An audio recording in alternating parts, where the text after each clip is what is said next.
Amém. Boa noite, pessoal. Tudo bem com vocês? Muito bom. Abra aí sua Bíblia em 2 Samuel 7, versículo 1 ao versículo 16.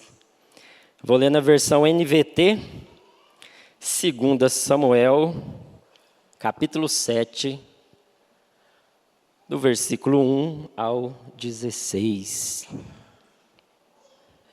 Amém? Ou misericórdia? Então vamos lá. Quando o rei Davi já havia se estabelecido em seu palácio e o Senhor lhe tinha dado descanso de todos os seus inimigos ao redor, mandou chamar o profeta Natã. O rei disse: Veja, moro num palácio, numa casa de cedro, enquanto a arca de Deus está lá fora numa simples tenda. Natã respondeu ao rei: Faça o que tem em mente, pois o Senhor está com o rei. Naquela mesma noite, porém, o Senhor disse a Natã: Vai e diga a meu servo Davi que assim diz o Senhor: Acaso cabe a você construir uma casa para eu habitar? Desde o dia em que eu tirei os israelitas do Egito até hoje, nunca morei numa casa. Sempre acompanhei o povo de um lugar para o outro, numa tenda, num tabernáculo. E, no entanto, onde quer que eu tenha ido com os israelitas, nunca me queixei às tribos de Israel e aos pastores de meu povo. Nunca lhes perguntei: Por que não construíram para mim um palácio, uma casa de cedro? Agora vá e diga ao meu servo Davi, que assim diz o Senhor dos Exércitos: Eu o tirei das pastagens onde você cuidava das ovelhas e o escolhi para ser o líder de meu povo, Israel. Estive com você por onde andou e destruí todos os seus inimigos diante de seus olhos. Agora, tornarei seu nome tão conhecido quanto o dos homens mais importantes da terra. Providenciarei uma terra para o meu povo, Israel, e os plantarei num lugar seguro, onde jamais serão perturbados. Nações perversas não os oprimirão como fizeram no passado, desde o tempo em que nomeei juízes para governar o meu povo, Israel. Eu lhes darei descanso de todos os seus inimigos. Além disso, o Senhor declara que fará uma casa para você, uma dinastia real.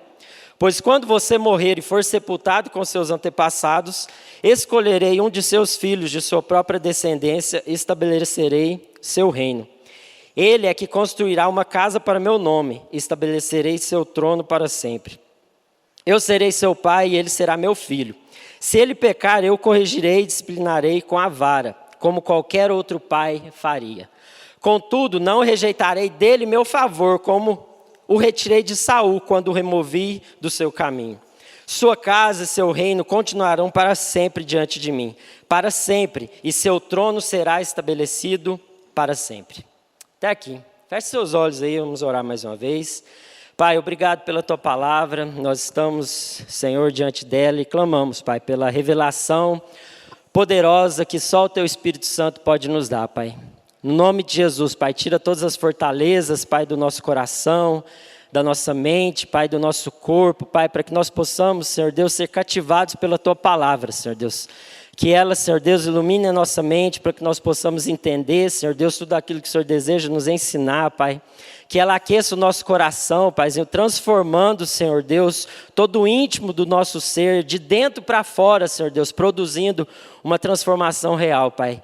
E nos dê, Senhor Deus, tudo aquilo que nós precisamos, Pai, para colocar ele em prática na nossa vida ordinária e real, Senhor Deus, no nosso dia a dia, Pai.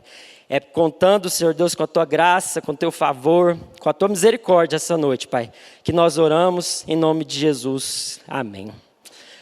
Amém. Bom, irmãos, essa semana nós estamos dando aí continuidade aos estudos aí do Antigo Testamento. Semana passada nós vimos sobre a famosa história e a famosa luta aí de Davi contra Golias, para aqueles que não puderam vir. Ouça depois lá no Spotify, o Mateus compartilhou com a gente. Nós falamos sobre esse episódio ali de Davi contra Golias, aonde naquela ocasião Davi, um pastor de ovelhas aí desconhecido, assume a responsabilidade de que seria dos guerreiros, daqueles que estavam lá no fronte de batalha, no fronte de guerra. Ele assume a responsabilidade de lutar, de guerrear contra aquele guerreiro que estava há 40 dias confrontando o exército de Israel e confrontando o Deus de Israel a todo tempo. Então aquele menino, aquele garoto, franzino, pequeno, fraco, em comparação com os guerreiros, em comparação com aqueles que estavam ali na frente de batalha, ele fica indignado, ele tomado ali por um senso de indignação santa ao ver aquele homem confrontando o Deus de Israel. Tomado por essa indignação santa, ele assume a responsabilidade de enfrentar aquele gigante. E ele consegue aquilo que era o improvável, vencer Golias. Aquele que há 40 dias estava confrontando todos os guerreiros de Israel e que ninguém tinha coragem de ir lá assumir o BO. E Davi chega e resolve a parada, como nós vimos semana passada. E essa semana nós vamos avançar um pouco mais na história de Davi e aonde a gente para aqui nesse texto aonde a gente leu agora. Você que participou aí dos pequenos grupos, você já viu, você já estudou, vocês já conversaram. Então o objetivo aqui agora é nós fazermos um aparato, né, uma finalização daquilo que nós estudamos aí durante a semana dentro dessa temática.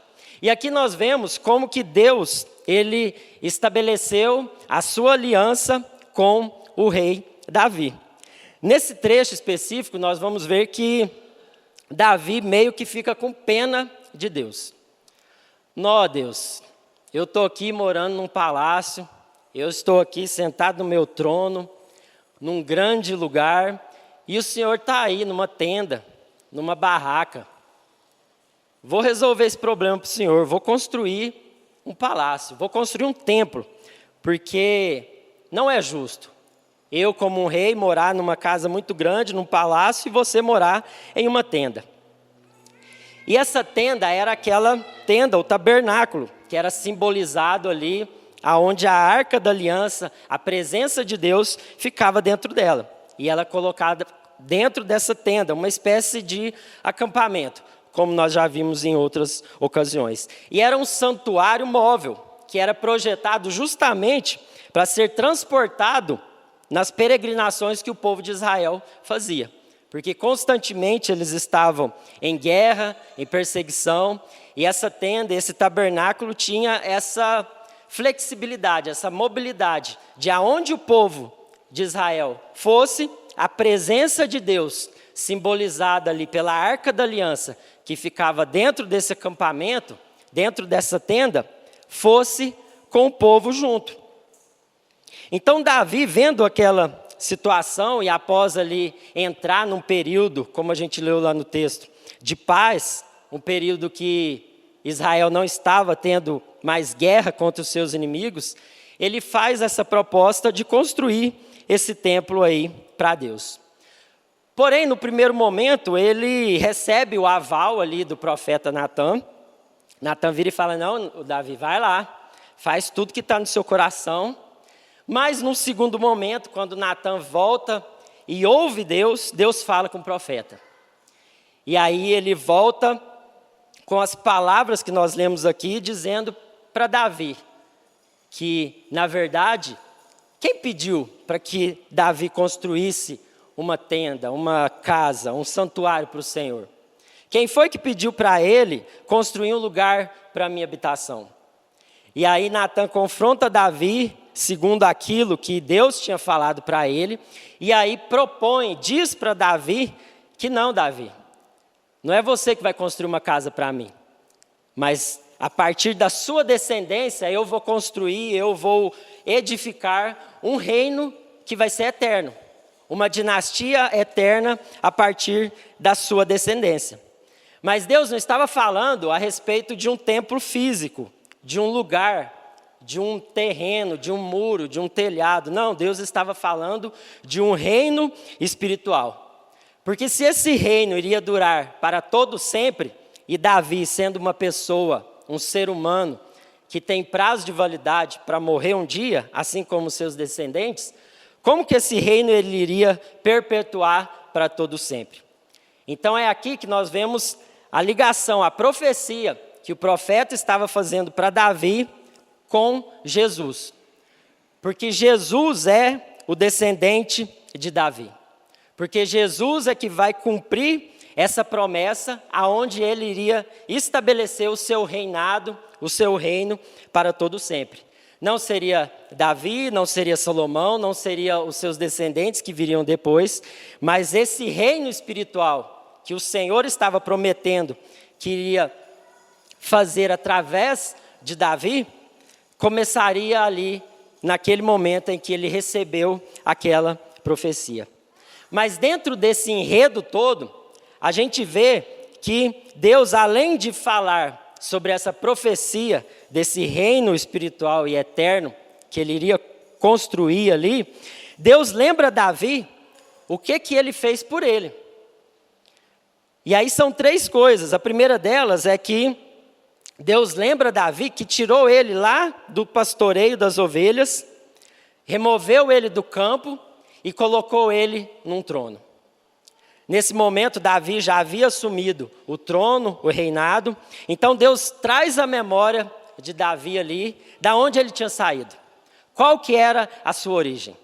Davi, eu tirei de você no meio das pastagens das ovelhas, para que você pudesse ser um governante sobre o meu povo. Então, apesar de agora eu estar falando que você vai ter um nome grande e conhecido, eu estou lembrando quem que você era. Você era um pastor de ovelhas, e eu que te tirei de lá e te coloquei nesse trono. E a segunda coisa que Deus lembra para Davi é que ele estava com ele em todo o tempo, nas batalhas, nas guerras, e que todas as vitórias que Davi teve, liderando o povo de Israel, foi Deus que estava à frente. Não era mérito de Davi, não era porque ele era bom, mas foi porque Deus protegeu Davi e todo o exército de Israel de todos os seus inimigos. É isso que o texto fala ali. Não foi Davi que conseguiu vencer todas as batalhas por si próprio, mas foi Deus que protegeu Davi e o seu exército de todos os seus inimigos. E por último, Deus vai lembrar Davi ali, que é ele que faz com que o nome de Davi fosse grande e reconhecido sobre toda a terra. Não era porque ele tinha um currículo excepcional de ter ganhado várias batalhas, de ter construído um império, um reinado grandioso, mas era porque Deus o havia escolhido, por sua soberana vontade e vocação. E aqui nós podemos ver a soberania de Deus aí sendo aplicada nesse contexto. Porque quando a gente vê a vida de Saul e quando nós vemos a vida de Davi, Saul cumpria todos os requisitos para ser um grande rei e para assumir essa promessa que Deus estava fazendo a Davi. Ele cumpria todos os requisitos, mas Deus escolhe Davi porque Davi representava a fraqueza, Davi representava a humildade, que Deus poderia transformar toda essa fraqueza, toda essa humildade em algo poderoso, para que o nome de Deus pudesse ser glorificado, e não o nome de Davi. Quando falassem no nome de Davi, era Deus que iria ser glorificado. Porque Saul tinha toda a sua pompa, Saul tinha toda a sua fama, tinha toda a sua fisionomia de um rei forte, bonito, poderoso, mas Davi não tinha nada disso. Por isso Deus escolhe Davi, justamente para mostrar que o poder e a glória pertencem a ele. Justamente para mostrar que quem faz do fraco um forte é Deus. Que quem faz de um homem medroso a um forte guerreiro para enfrentar um gigante que o próprio Saul tinha desistido de enfrentar, não queria enfrentar, é Deus que levanta. É o Senhor que estabelece essa coragem que só vem apenas dele. Então, no meio do desenrolar aí dessa história, a gente vai ver que Deus ele vai estabelecendo o seu plano, o seu propósito, conforme a sua soberana vontade. E não segundo aquilo que é a nossa perspectiva humana. aquilo que é a nossa vontade humana, aquilo que os nossos olhos podem ver, mas aquilo que Deus deseja realizar. Em Apocalipse 22:16, a gente vai ver o cumprimento dessa promessa, que diz assim: Eu, Jesus, enviei o meu anjo para anunciar essas coisas a vocês nas igrejas. Eu sou o famoso descendente do rei Davi, sou a brilhante estrela da manhã. Então aqui lá no final, em Apocalipse, a profecia sendo confirmada, dizendo que Jesus era o descendente do rei Davi. Queria estabelecer o seu reino por todo o sempre. E diante disso tudo, a gente percebe que a fidelidade de Deus e a sua aliança com Davi, ela é uma prova consistente da segurança das promessas de Deus. Porque apesar de todos os altos e baixos na história de Israel, das falhas do próprio Davi, dos inúmeros vacilos de Salomão e também de Davi, e também das falhas dos próximos reis que vieram depois deles, nos períodos de cativeiro, de exílio, de guerras, Deus manteve a sua palavra. Em Números 23:19 vai dizer assim, Deus não é como os homens que mentem, não é um ser humano que muda de ideia. Quando foi que Deus prometeu e não cumpriu? Ele diz que faz e faz mesmo. O próprio Davi, o próprio Salomão e todos os outros descendentes e reis que vieram depois deles, eles pecaram, eles erraram e eles colheram os frutos da sua desobediência, das suas escolhas, colheram os frutos temporais daquilo que foram os seus pecados. Mas a promessa de Deus sempre permaneceu fiel. Mesmo Israel enfrentando guerras, perseguições, morte, Deus sempre dava um jeito de preservar a sua promessa. Uma nação que vivia em constante batalha, em constante guerra, fugindo dos seus inimigos, sendo perseguido a todo momento. Era morte acontecendo a todo tempo. Mas Deus sempre preservava a linhagem e a descendência de Davi, porque Ele tinha prometido, até chegar em Jesus. Então Deus preserva essa promessa, apesar de todo esse contexto de guerras, de perseguições e de mortes. Deus preserva a sua promessa de Davi até chegar em Jesus. Isso tudo mostra que Deus ele é soberano. Deus ele está no controle da história. Nada foge do controle de Deus.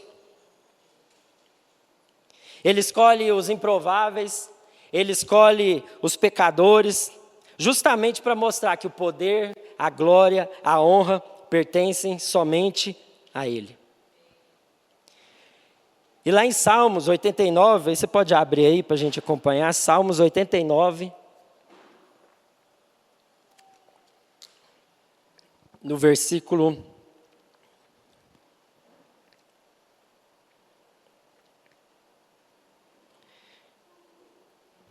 29, Salmos 89, versículo 29.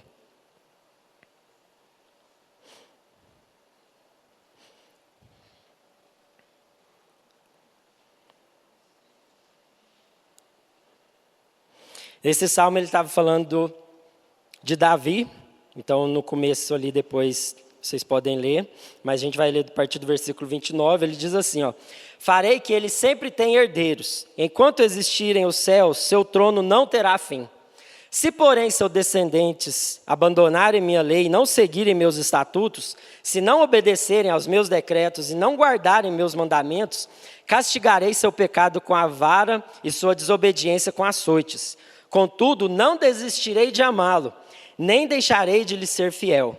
Não quebrarei minha aliança, não voltarei atrás em minhas palavras. Fiz um juramento a Davi, e em minha santidade eu não minto.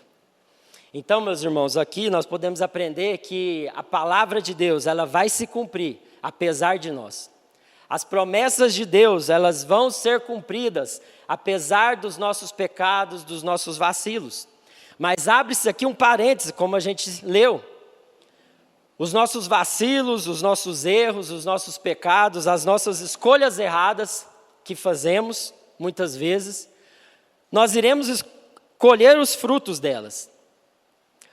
Nós iremos colher as consequências temporais daquilo que são os nossos pecados.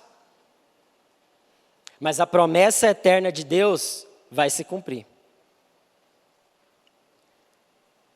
E foi isso que aconteceu com Davi. Se a gente vê o enredo de toda a vida de Davi, nós vamos ver o adultério que ele teve, o planejamento de um assassinato que ele fez e as consequências que isso trouxe para dentro da vida dele. E da mesma forma com seu filho Salomão. Nós vamos ver como ele se deixou levar pelas mulheres que ele teve e depois no final da sua vida ali começou a adorar outros ídolos e como isso arruinou a sua vida. Esses homens colheram as consequências dos seus pecados, mas a promessa de Deus continuou, apesar deles. Então eu não sei qual que é a fase, a área da sua vida que você está hoje. Quais são as escolhas que você tem tomado na sua vida? Quais são os pecados recorrentes que você tem enfrentado, tem buscado, sinceramente, avançar, se arrepender, mudar de vida, ser transformado? Que o Senhor possa te auxiliar para que você tenha sabedoria, discernimento, sensibilidade, para não errar como Davi errou, como Salomão errou, para que você sofra menos, para que você pare de viver uma vida medíocre, sendo que Deus tem um banquete para que você possa desfrutar e comer com alegria, com regozijo. A promessa da salvação para aqueles que Deus escolheu, ela vai se cumprir. Apesar de nós muitas vezes levarmos uma jornada aqui na terra muito lascada, ela vai se cumprir. Mas a gente pode sofrer um pouco menos. Nós podemos viver uma vida extraordinária que glorifique a Deus, ao invés de ficarmos vivendo de migalhas que caem no chão. Ao invés de ficarmos aceitando as migalhas que o inimigo nos oferece, que nós possamos viver a nossa vida que glorifique a Deus. E que possamos viver segundo as suas promessas. E diante disso tudo, dessa história, desse enredo, eu separei aqui 3 pontos de aplicações práticas para a nossa vida hoje. O que é essa aliança que Deus fez com Davi? O que nós podemos aprender com ela e aplicar para a nossa vida hoje? Então a primeira delas é que a gente precisa construir a nossa vida em promessas firmes. E não construir a nossa vida sobre areia. É edificar a nossa casa, a nossa vida, nas promessas de Deus. Porque hoje nós vivemos aí no mundo onde é oferecido diversas propostas de felicidade, de sucesso rápido, de felicidade instantânea, de uma carreira bem-sucedida, de um status, de uma fama, de likes, de seguidores, ou até mesmo um propósito temporário, que vai passar rápido, assim como tudo tem passado muito rápido nos últimos anos. Mas a promessa de Davi, a promessa que foi feita a Davi nos lembra que as promessas de Deus nunca vão mudar. Elas são inabaláveis. Ele prometeu um trono eterno e cumpriu em Jesus. Ele prometeu que viria e ele veio. Jesus disse que morreria e morreu. Jesus disse que ressuscitaria e ressuscitou. E ele prometeu que ele voltaria. Então espere com esperança e não com desespero. Por isso essa noite, a primeira coisa que eu queria que nós pudéssemos refletir é o que e onde você e eu estamos construindo e edificando a nossa vida. Sobre um alicerce firme das promessas de Deus ou sobre a areia das promessas desse mundo, que mudam a cada ano, a cada mês, que a cada momento é alternada. E você está correndo atrás dela, mas nunca consegue alcançar. Porque o que o mundo oferece, o que essa sociedade oferece, nunca vai satisfazer aquilo que só Cristo pode te oferecer. Que é a salvação, que é a vida eterna, que é a paz de espírito, que é a convicção na palavra dele. Muitas vezes nós estamos como um cachorro que tem uma vara de pescar amarrada aqui nas costas, fixa, e ela está lá na frente com um pedaço de carne. E aí esse cachorro está correndo, tentando alcançar essa carne que está amarrada ali, mas ele nunca vai conseguir pegar esse pedaço de carne. Porque essa vara está bem à frente do alcance da boca dele. Mas ele acha que vai conseguir. Ele corre, ele se desdobra, mas ele nunca vai conseguir pegar aquele pedaço de carne. E muitas vezes nós estamos dessa forma. Estamos com um objetivo, com uma meta, com algo que o mundo colocou para a gente poder alcançar, obter, conquistar, que vai custar a nossa vida, que vai custar a nossa alma, mas nós nunca vamos conseguir. Porque só Cristo tem o poder de satisfazer a nossa verdadeira fome. Você pode buscar em namorados, namoradas, em carros, em dinheiro, em viagens, em tudo que você imaginar. Mas só Cristo é capaz de satisfazer a fome do nosso coração. Você pode ter o melhor emprego do mundo, conquistar a carreira que você sempre sonhou, ter a empresa mais bem-sucedida de todos os tempos. Mas isso não vai satisfazer o desejo do seu coração, que só Deus pode satisfazer. Em Filipenses 5:15 diz assim, tenham cuidado com a sua maneira de viver, que não seja como os insensatos, mas como os sábios, aproveitando ao máximo cada oportunidade, porque os dias são maus. Portanto, não sejam insensatos, mas procurem compreender qual é a vontade do Senhor. Não se embriaguem com vinho, que leva à libertinagem, mas sejam cheios do Espírito.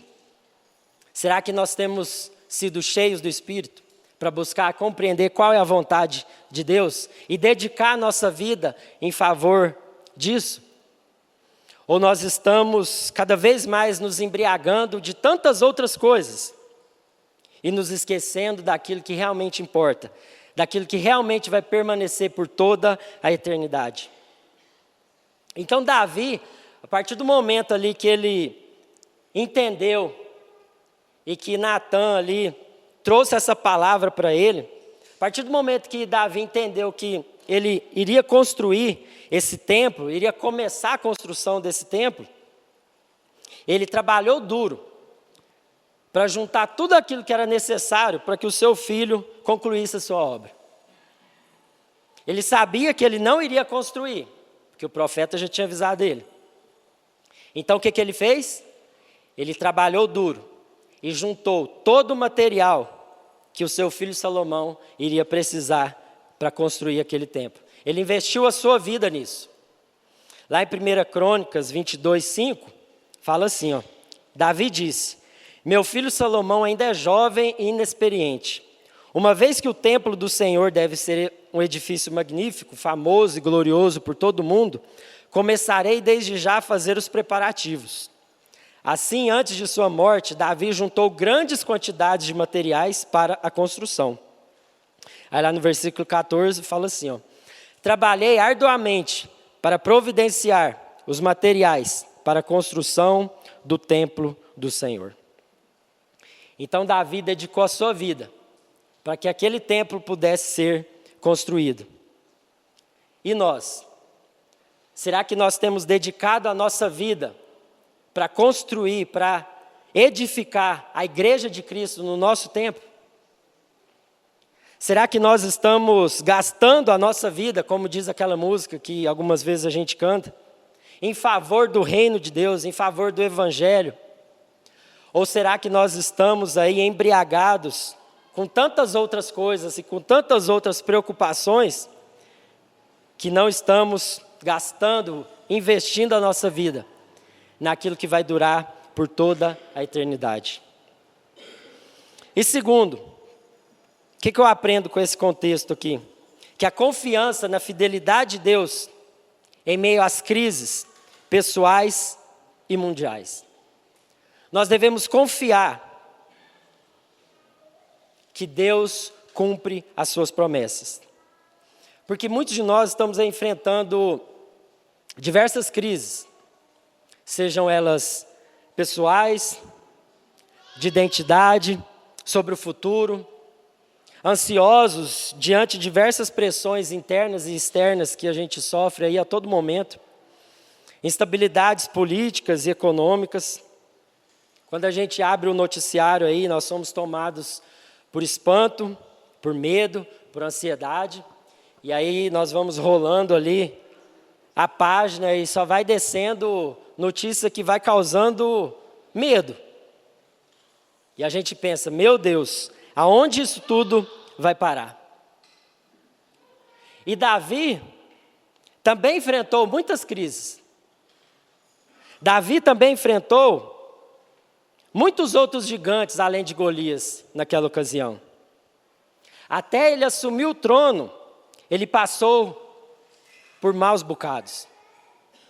E a gente vai ver isso lá em Salmos 86, eu queria te convidar a abrir também, Salmos 86. Do 1 ao 10.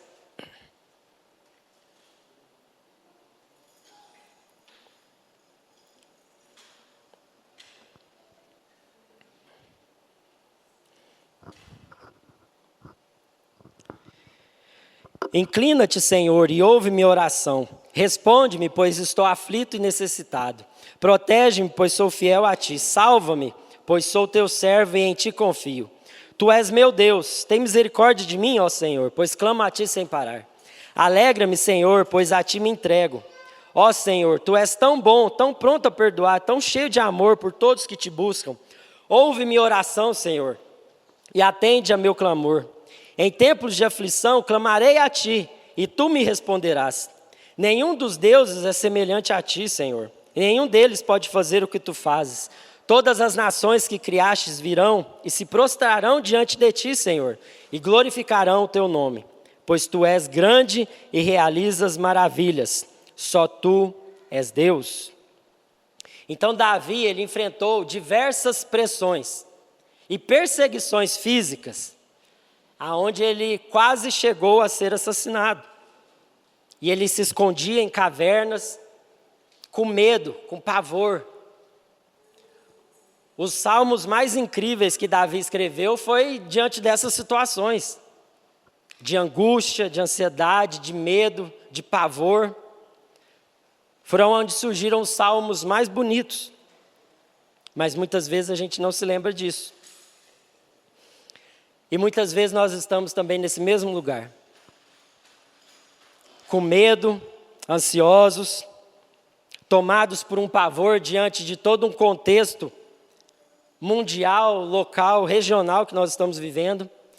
E aí nós nos esquecemos da promessa que foi feita a nós. Nós nos esquecemos da fidelidade de Deus para cada um de nós, da aliança que Deus fez, não apenas com Davi ali naquele momento, mas a partir de Jesus, ao derramar o seu sangue em favor de nós, Deus agora nos adota como filhos, para que nós possamos fazer parte dessa família. E agora as promessas que eram apenas para um povo, para uma região específica de Israel, se estende a todos aqueles que confessam que Jesus é Senhor sobre a sua vida. Mas muitas vezes nós estamos abatidos, nós estamos ansiosos, porque os planos saem do esperado, os projetos que muitas vezes nós desenhamos, escrevemos, planejamos, não se concretizam. E aí nós ficamos perdidos. Assim como Davi também esteve em crise, mas ele orou ao Senhor. E em cada oração, e em cada salmo, ele lamentava, ele chorava, ele se angustiava, mas ao mesmo tempo, ele lembrava das promessas de Deus. Ele declarava com a sua boca aquilo que era a palavra de Deus, para que o seu coração pudesse ser renovado. Será que nós, nos momentos de angústia, nos momentos de crise, nós estamos lembrando o nosso coração aquilo que traz esperança? Ou nós estamos cada vez mais tentando resolver os problemas da vida apenas com a força do nosso próprio braço? Será que eu e você, nós estamos confiando que Deus de fato está operando nos bastidores da vida para cumprir os seus propósitos eternos na vida de cada um de nós? É difícil isso. Porque no fundo, a gente quer ter o controle. No fundo, nós queremos ter o controle remoto da vida e jogar conforme os nossos desejos, os nossos planos. Mas quando as circunstâncias nos pressionam, quando o medo vem, quando a angústia vem, quando o pavor vem, para onde nós estamos indo? Nós estamos correndo para as promessas de Deus? Ou nós estamos correndo como alguém que não conhece a Deus e corre para tentar resolver os problemas apenas com a força do seu próprio braço? E por último, queria chamar os meninos de louvor para a gente encerrar. Os planos de Deus, eles são maiores e melhores do que os nossos. Entenda isso. Os planos de Deus são maiores e melhores do que os nossos. Nós vemos isso aqui nesse episódio. Davi, na sinceridade do seu coração, na sua devoção que ele tinha a Deus, na preocupação que ele expõe aqui, desse tabernáculo, desse lugar onde Deus habitava ali, ele tem um desejo sincero de construir um templo para Deus. Ele tem um plano, ele tem um pensamento. Apesar de ser equivocado, né, hoje a gente lendo e vendo que Deus não habita em templos feitos por mãos humanas, hoje nós lendo, está ok. Mas pensa Davi ali naquele contexto. Na sinceridade do seu coração, ele propõe construir esse templo para o Senhor. Mas ele é surpreendido por Deus, através do profeta, que diz que a sua casa, o seu reinado, o seu governo não seria apenas temporal, mas seria eterno. Que a casa que Deus iria construir para a sua habitação e para a sua morada não seria apenas um prédio, um edifício, um templo, mas seria um reino eterno. Algo muito maior, muito mais grandioso do que aquilo que Davi havia imaginado. Por mais que ele possa ter errado em achar que iria construir um lugar para Deus morar, mas na sinceridade do seu coração, ele propõe algo que seria ousado até então. Porque até então havia apenas a tenda, a barraca, e Davi propõe construir um templo. Em Isaías 55, no versículo 8 ao 9, diz assim, ó: meus pensamentos são muito diferentes dos seus, diz o Senhor, e meus caminhos vão muito além de seus caminhos. Pois assim como os céus são mais altos que a terra, meus caminhos são mais altos que os seus caminhos, e meus pensamentos mais altos que os seus pensamentos. Deus tem planos grandiosos para cada um de nós aqui. Mas será que nós temos feito como Davi? Temos buscado esses planos?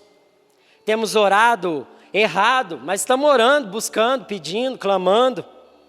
E aí no meio dessa oração, no meio dessa súplica, o Senhor vai ajustando ali os caminhos, vai revelando outros e vai nos mostrando alguns. Será que nós estamos nesse cenário? Nós estamos tendo essa atitude, assim como Davi teve? Será que o nosso coração, ele está buscando, com sinceridade, fazer a vontade de Deus? Será que nós estamos buscando compreender aquilo que Deus deseja fazer através de nós? Em Jeremias 29, do 11 ao 13, diz assim, ó: porque eu sei os planos que tenho para vocês, diz o Senhor. São planos de bem, não de mal, para lhes dar um futuro pelo qual anseiam. Naqueles dias, quando vocês clamarem por mim em oração, eu os ouvirei. Se me buscarem de todo o coração, me encontrarão.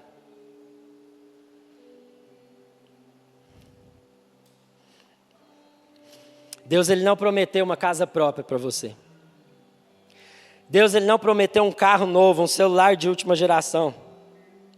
Mas ele prometeu salvar eternamente a alma de todo pecador que se arrepende e confessa que Jesus é Senhor da sua vida. Em Romanos 10, 9, se com a boca confessar que Jesus é Senhor e crer no seu coração que Deus o ressuscitou dentre os mortos, será salvo. Porque com o coração se crê para a justiça e com a boca se confessa para a salvação. Então, às vezes, você veio aqui hoje e você está desejando algo que vai passar. Que a traça vai comer, que a ferrugem vai corroer. E tudo isso aqui que eu citei, tá, pessoal, são coisas lícitas. Uma casa, um carro, um celular, tudo isso é lícito. Mas muitas vezes nós estamos gastando a nossa vida como se isso fosse o troféu que nós precisamos para alcançar o sucesso na vida. Mas Deus tem algo maior. Deus, ele quer e ele deseja salvar o pecador da condenação eterna do inferno. Isso é muito mais importante do que ter uma casa, um carro. Porque você vai para o inferno rico, com a barriga cheia. Mas se você tiver Cristo Jesus como seu Senhor e Salvador, você pode passar por dificuldades nessa vida, mas no final, eternamente, você vai se assentar com Deus. Às vezes, nós achamos que nós estamos imunes a provações, a lutas, a dificuldades, e Deus não prometeu que nós teríamos vida fácil. No mundo passareis por aflições, mas tem de bom ânimo, eu venci o mundo. Deus não prometeu uma vida fácil, mas Ele prometeu que estaria conosco em todas elas. E isso é o suficiente. Em Isaías 41:10 diz: por isso não tema, pois estou com você. Não tenha medo, pois eu sou o seu Deus. Eu o fortalecerei e o ajudarei e o segurarei com a minha mão direita vitoriosa. Às vezes você está passando por um momento difícil na sua vida. Mas entenda que Deus não prometeu uma vida fácil, mas Ele prometeu que estaria conosco no meio de todas elas. Será que você tem buscado a presença de Deus no meio das dificuldades?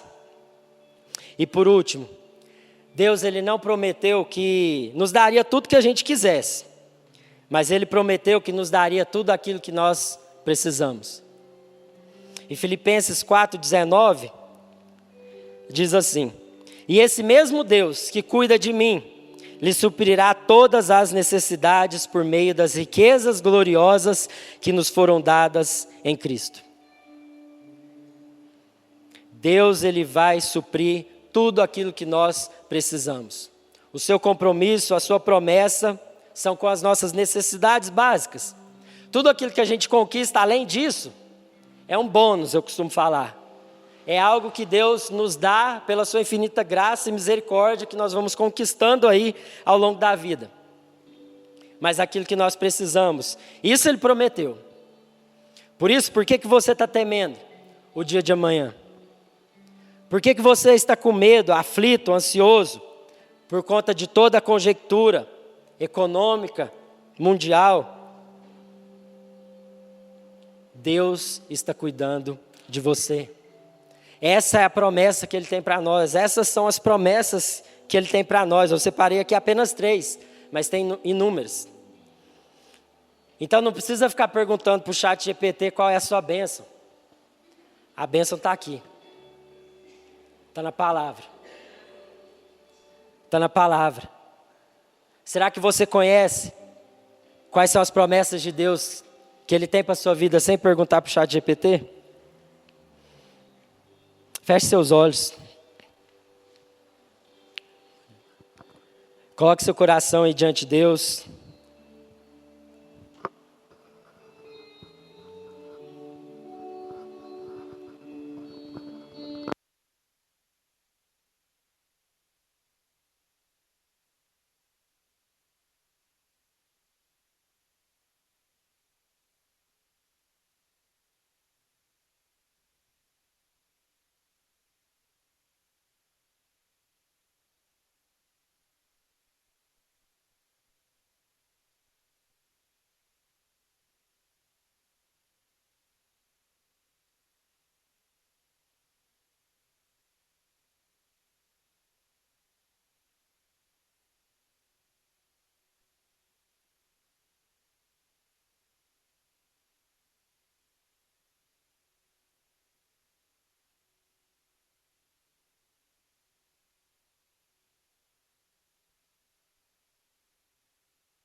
Aleluia. E nessa noite, se você deseja receber uma oração, se Deus falou com você aí, queria te convidar a levantar uma de suas mãos, para a gente poder orar com você e por você. Às vezes você chegou aqui essa noite desacreditado, abatido, e se esqueceu das promessas que Deus fez para você, fez para nós. Achando que Deus te abandonou, que Deus se esqueceu. E às vezes você está passando por um momento específico na sua vida, de crise, de medo. E essa noite o Senhor, Ele deseja falar com você e trazer o consolo, o refrigério, e trazer de volta a visão, a esperança, o renovo. E colocar os seus olhos fixos em Jesus, para que você não desista, para que você permaneça no caminho. Porque aquele que prometeu, Ele é fiel para cumprir. Então, em nome de Jesus, enquanto os meninos ministram mais uma vez, se você deseja receber uma oração aí, continue com seus olhos fechados, levante uma de suas mãos, que a gente vai aí até você, orar com você e por você. Amém? Não perca esse momento, em nome de Jesus. Amém, Senhor Deus. Pai, nós queremos colocar o nosso coração diante do Senhor, Pai. clamar para que Teu Espírito Santo venha nos lembrar, Senhor Deus, das Tuas promessas, Pai. Que o Senhor é fiel para cumprir todas elas, Pai. Que o Senhor tire, Senhor Deus, do nosso coração, Pai, todas as falsas promessas que muitas vezes nós mesmos projetamos, mas que o Senhor não tem nada a ver com isso, Pai. Senhor Deus, calibre o nosso coração segundo a Tua vontade aqui essa noite, Pai.